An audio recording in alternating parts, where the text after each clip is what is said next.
considering a special legislative session, perhaps dealing with constitutional carry, and then also Anthony Sabatini called for an emergency special session to ban drag shows in front of children?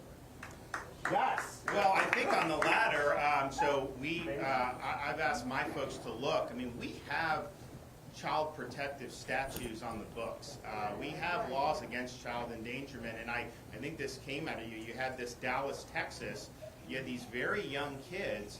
They must have been like 9, 10 years old at a, quote, drag show where they were putting money in the underwear of this, and that is totally inappropriate. That is not something that children should be exposed to, and so we may have the ability to deal with that if something like that happens.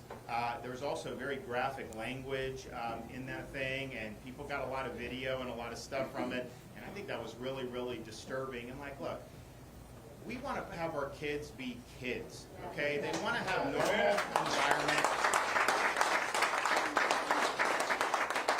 Part of the reason why we did we fought the fight with parents' rights in education is because there's a movement to inject these things like gender ideology in elementary schools even.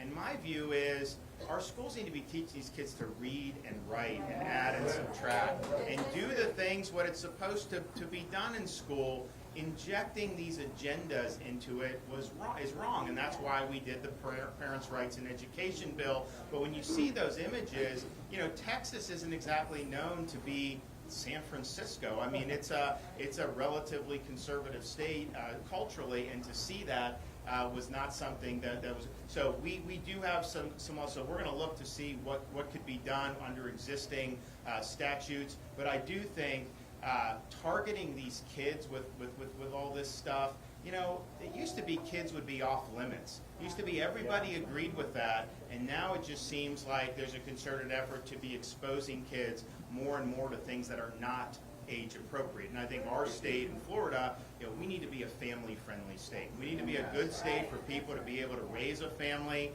get a high-quality education, have a lot of opportunities without having some political agenda shoved down their throats.